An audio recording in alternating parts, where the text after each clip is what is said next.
আমার মনে আছে আমি প্রথম যেদিন আইনজীবী হলাম, আইনজীবী হওয়ার পরে একটা সিনিয়রের কাছে গিয়ে যে সিনিয়র বললো এক কাজ করো, আমি আরেকটা কোর্টে শুনানি আছে, তুমি এক কাজ করো, তুমি এই কোর্টটাতে যাও, একটা জামিন শুনানি আছে, তুমি গিয়ে দাঁড়াবা, দাঁড়াই বলবে যে স্যার সিনিয়র অন্য কোর্টে আছে, এ কথাটা বলবা, পারবা কিনা?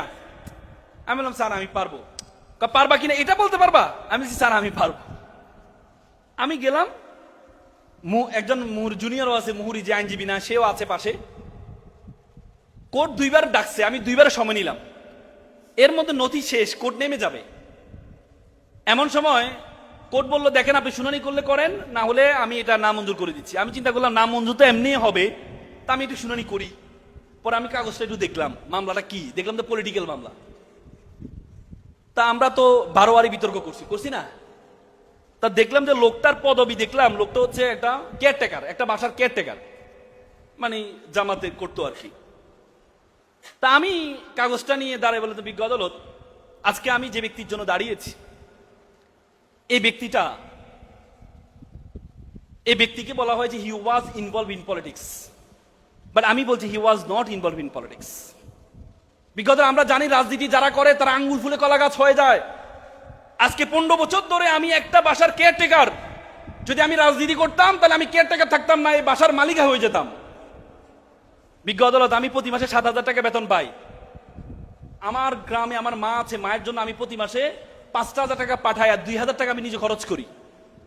আজকে 2 মাস ধরে আমি জেলে আছি, আমি জানি না আমার মা কি বেঁচে আছে নাকি মারা গেছে। বিজ্ঞ আদালত, আপনি যদি আমাকে জামিন দেন তাহলে আমি আমার মায়ের মুখে 2টা ভাত তুলে দিতে পারবো। এটা বলার পর কোর্ট একটু লড়ে সরে বসলো। কোর্ট বলেছে আচ্ছা গ্রেপ্তার হয়েছে কখন? আমি তার জানি না গ্রেপ্তার হয়েছে কখন। তা আমি পরে মুহুরি আমার পাশ থেকে বলে দিল 29 তারিখ গ্রেপ্তার হয়েছে। আমি যে বিজ্ঞ আদালত 29 তারিখ গ্রেপ্তার হয়েছে। জিয়ারু যে পুলিশে যেছে না স্যার 30 তারিখ গ্রেপ্তার হয়েছে। তা আমার কোর্ট বলে যে আপনি তো জানেন না কখন গ্রেপ্তার হয়েছে। আমি যে স্যার 29 তারিখ আমার গ্রেপ্তার করছে, কিন্তু 30 তারিখ আমাকে কোর্টে প্রডিউস করছে স্যার। আর কোর্ট বলতেছে হ্যাঁ এটা হইতে পারে, তখন তো গ্রেপ্তার আগে করতে পরে কোর্টে দিত। আমি তাৎক্ষণিক বললাম, বলার পর কয় পলিটিক্যাল মামলা, আমি তো আপনি তো ভালো শুনানি করলেন, আপনাকে তো কোর্টে আগে কখনো দেখি নাই। আমি বললাম স্যার আমি আজকে আইনজীবী হয়েছি। আপনি আজকে আইনজীবী হয়েছেন? আচ্ছা জি স্যার আমি আজকে। আপনি আজকে আইনজীবী হয়েছেন? আচ্ছা জি স্যার আমি আজকে আইনজীবী হয়েছি। দেখেন পলিটিক্যাল মামলা তো জামিন দেওয়া নিষেধ আছে, তবে আপনাকে উৎসাহ দেওয়ার জন্য আমি জামিন দিয়ে দিলাম। এটা বলার পরে তো আমি তো নিজেকে ধরে রাখতে পারতেছি কি রে ভাই কি হইলো। এবার অন্য আইনজীবীরা দাঁড়ায় গিয়ে আমাকে খুব করে ধরলো, আপনি তো খুব ভালো কথা বলেন আপনি। এই যে শুরু হলো, পরে আমি জামিনটা করানোর পরে সিনিয়র অন্য করে শুনানি করছে, আমি পিছনে দাঁড়াই বললাম যে উনি শুনানি অবস্থা বললাম স্যার জামিন হয়ে গেছে। মানে আমার আর ধৈর্য নাই যে ওনাকে শুনানি শেষ হওয়ার পরে বলবো, এই ধৈর্য আমার আর নাই। আমি বললাম স্যার জামিন তো হয়ে গেছে। কি জামিন হয়ে গেছে? উনি শুনানি হচ্ছে কি জামিন হয়ে গেছে? স্যার জামিন হয়ে গেছে, পলিটিক্যাল মামলা জামিন হয়ে গেছে। আর কোর্ট বললো কি হয়েছে লানেট? না স্যার আমার জুনিয়র আজকে আইনজীবী হয়েছে, আজকে একটা মামলা জামিন করে ফেলছে। কংগ্রেচুলেশন। পরে যাওয়ার পর উনি আমাকে 100 টাকা দিলেন, মানে জামিন করাইছি এই জন্য 100 টাকা। আমি লজ্জা আর নিচ্ছি না, কি বলে 100 টাকা নিব। তখন আমার সিনিয়ররা বললো এটা রং, এটা বরকত, নাও। তখন আমার কাছে মনে হয় না বরকত, কিন্তু এখন এই যে একটা শুনানি, এমনও শুনে আছে 3 লক্ষ টাকা 4 লক্ষ টাকাও নিয়ে একটা শুনানিতে। এটা কেন বলার উদ্দেশ্য হচ্ছে তোমরা যদি কথা বলো, তোমাদের যদি ভালো কথা বলতে পারো, তুমি যে প্রফেশনে যাবা, তুমি শিক্ষক হবা, মেহেদী ভাইয়ের মতো জনপ্রিয় শিক্ষক হতে পারবা।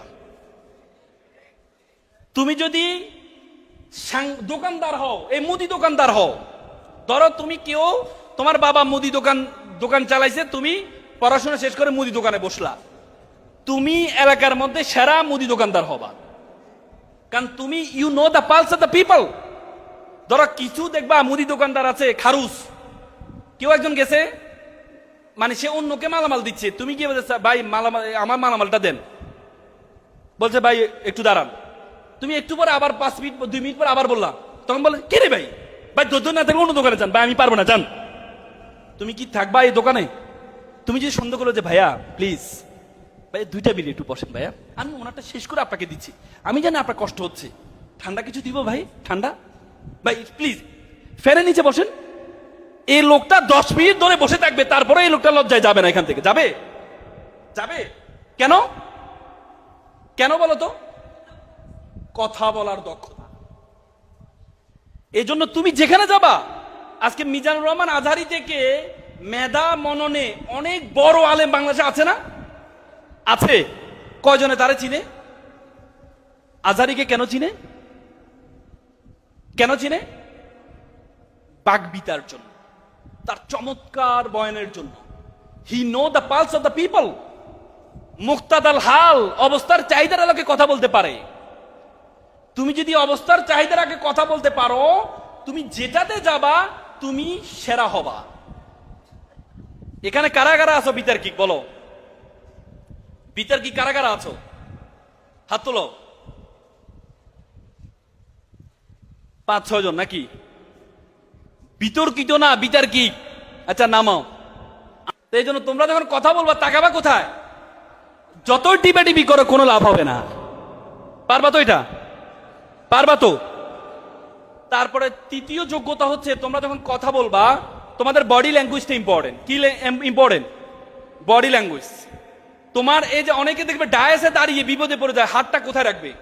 কেউ এভাবে শুয়ে যায়, কেউ এভাবে এভাবে থাকে, হ্যাঁ, কেউ এভাবে ধরে শক্ত করে, নাকি?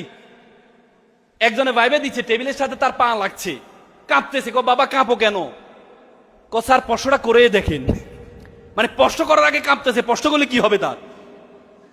তো এই জন্য তোমরা যখন কথা বলতে দাঁড়াবা, স্ট্রেস ডায়াসটা কিভাবে ব্যবহার করবা? এভাবে। আর যদি ডায়াস না থাকে তোমার হাতটা, অনেকে হাতটা কি করবে বলে, ইস আল্লাহ যদি হাতটা না রাখতো বা স্ক্রু সিস্টেম করতো তাহলে খুলে রাখতাম। একবার হাতটা এভাবে করে, আবার এভাবে করে, আবার কি যে করতে হবে, হাত কি এটা বিপদ। এই জন্য যখন ডায়াস থাকবে ডায়াসে এভাবে দাঁড়াবা, সোজা করে এভাবে হেলে তুলবা না। আবার যখন ডায়াস থাকবে না তখন হয়তো এভাবে দাঁড়াবা, নাহলে এভাবে দাঁড়াবা, নাহলে এভাবে অ্যাপ্রোচ রাখবা, এভাবে। বুঝছো কিনা? আবার অনেকে দেখবা যে এভাবে এভাবে করে লাফায়, ও হুজুরদের মতো দেখবে, অনেকে মাইক ছিঁড়ে ফেলে না। তোমার কথার মধ্যে বজ্র কণ্ঠ, তুমি বলো বজ্র কণ্ঠ উড়া মারো, তাইলে হবে না। আমার মাকে আমি এত ভালোবাসি, ওরে বাবারে, মাইক যা আছে সব উড়ে গেছে না। তুমি বলো আমার মাকে আমি অনেক বেশি ভালোবাসি, তোমার অ্যাপ্রোচ থেকে বুঝে যাবে তুমি অনেক বেশি ভালোবাসো। বুঝতে পেরেছো? তারপরে সর্বশেষ হচ্ছে ভোকাল। ভোকালটা ইম্পর্টেন্ট। কোন ঢঙ্গে কোন সময় কোন কথা বলবা। কথা বলতে আইছো শোক সবাই, তুমি যদি দাঁড়িয়ে বলো আজকে আমাদের ভাই মৃত্যুবরণ করেছেন, আমরা জানাজায় আসছি, জানাজায় এসে আমরা দোয়া করব, কি বলেন, ঠিক কিনা? হবে? আবার প্রতিবাদ সমাবেশে দাঁড়িয়ে যদি বলেন আজকে আজকে আমরা, তুমি দাঁড়াইছো হচ্ছে প্রতিবাদ করতে, দাঁড়াই বলছি আমরা অনেক ক্ষোভে আছি, আমরা খুব কষ্টে আছি, না। দেখবা বিটিভির মতো হইলে হবে না। বিটিভি দেখবা দুঃখের খবর সুখের খবর সব এক ঢঙ্গে বলে। আপনারা জানেন কিছুক্ষণ আগে আমাদের বাংলাদেশের ক্যাপ্টেন মিরহাজ সেঞ্চুরি করেছে, আমরা খুবই আনন্দিত। মনে হচ্ছে যেন তার মা মারা গেছে, নাকি? দুঃখের খবর সুখের খবর সব একরকম। আবার কিছু রেডিও আছে দুঃখের খবর ও স্টাইলে, হাই গাইস কিছুক্ষণ আগে মেহেদী হাসান মিরাজের মা মারা গিয়েছে, আমরা খুবই শোকাহত। কি রে ভাই, এই জন্য রেডিও ঢঙ্গ বলবা না, তোমরা এর ঢঙ্গ বলবা না। পারবা তো ইনশাল্লাহ? যেটা যে ঢঙ্গে বলবা সেটা সেটা পারবা ইনশাল্লাহ। তো সুতরাং তোমাদেরকে আমি আহ্বান জানাবো, তোমরা সবাই ভালো কথা বলতে পারবা, বিতর্কের সাথে থাকবা। মনে রাখবা এপিজে আবুল কালামের একটা কথা বলেছেন, প্রজাপতির পিছনে ঘুরিও না, ফুলের চাষ করো, প্রজাপতি তোমার পিছনে ঘুরবে। সকলে ভালো থাকবা, সুস্থ থাকবা।